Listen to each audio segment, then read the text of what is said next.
restrictions on veterans getting in, it just makes it all the worse. Thank you. Thank you. Senator Murray. Thank you, Mr. Chairman. Secretary Collins, thank you for being here. Thank you for taking the time to talk with me yesterday morning about the new policies that you now have related to congressional engagement. For all of my colleagues, this new policy will limit our ability to interact with veterans on a VA campus, as it did when I was denied the ability to host a veteran and provider roundtable at the Seattle VA. I'll note I have done that many times over my over 30 years here in the Senate. My staff was told it was a new policy which had not been put into writing at the time that I got denied, and I just want to reiterate my request, Mr. Secretary, that you share that newly written policy with every single member of Congress. Hey, Senator, we definitely, as you and I talked yesterday, this had been an unwritten policy for years. It had been it had been applied differently, and I think that I went back and checked it. It had been applied differently, and simply there's no filter that we want you to have it. I just have to say I've never been denied before. That's I don't fine. know anybody else who has. Yep. This is a new policy, and I think it's important that you have it in writing to every single member, so we all know that. I'd also note that in our conversation yesterday, as well as in your responses to nearly all of the oversight letters I've seen, you are relying on this very broad explanation to everything that, and I quote it, everything you do is to ensure veterans receive the care and services they deserve.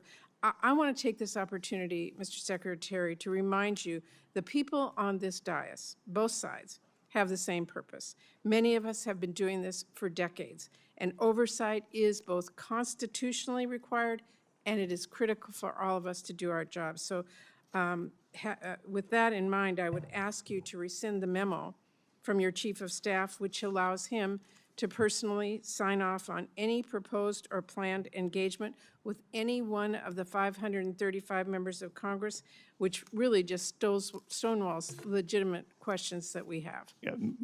Senator, that was a memo that's a missing characterization of that memo. It simply was coordinating between OM and our Legislative Affairs Office to make sure that our OM staff, who actually deal with the budget side, which you do, and our Legislative Affairs were on the same page, just as you wouldn't want to in your staff talking to the same group and basically not being on the same page. I have the letter, and it directly says that every request we have has to go through your Chief of Staff. From our staff who want questions, from any of us who do, everything has to be rerouted up to the top. That is going to take forever. That denies us the ability for us to get the information. We'll make sure that all legislative inquiries, the stuff that you need, you're getting the oversight. I agree with you. I served in Congress as well. Oversight is important.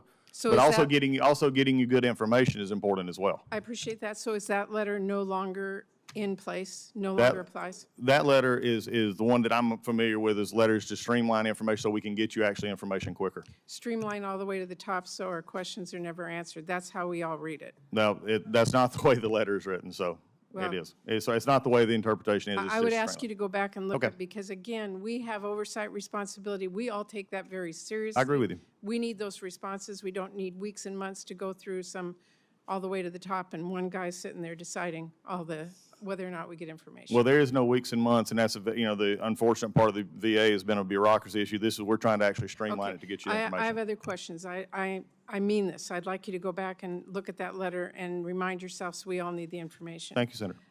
As you know, fixing EHR and getting it right for our veterans is about patient safety. During your hearing, I expressed my concerns about VA moving forward with deploying the new system at 4 additional new sites when it's still experiencing very serious issues at places in my state, Spokane and Walla Walla. And you said that when it comes to EHR, you were going to, quote, listen to our clinicians and listen to our hospitals. Weeks later, VA announced plans to look at firing a staggering 80,000 employees this year. I want to know, did you ask these VA clinicians and hospitals about how those cuts would affect future EHR deployments?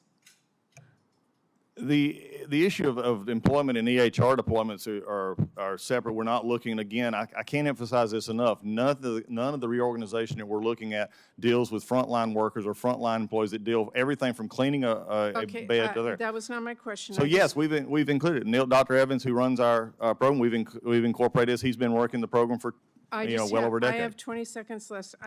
I've been very vocal, you know this, about VA's troubling decision not to renew the terms of researchers who are working on absolutely critical projects and clinical trials for our veterans. There are planned trials that have not started. There are ongoing trials that have been stopped, and there are trials that have fallen apart due to staff layoffs. Yes or no, would you agree that clinical trials stopping would have an impact on the care for our veterans? I think clinical trials are very important, and the good thing about it is when we looked at it, there were trials that were coming due that just as they always do. I put a 90-day stop on that so we can examine and make sure that everything's going good. I understand there's a pause on this new policy. Has a decision been made about what happens when that pause stops? We're currently in the process of examining that now. Clinical trials that are out there have no idea. They got to wait 90 days and pray. At this point in time, like I said, some of those were actually stopped at the end, and what we're actually keeping some in line so that they can continue if need be. Thank you, Mr. Chair. Senator Blackburn. On behalf of the chairman, I recognize Senator Blackburn. Thank you, Mr. Chairman. And Mr. Secretary, we are delighted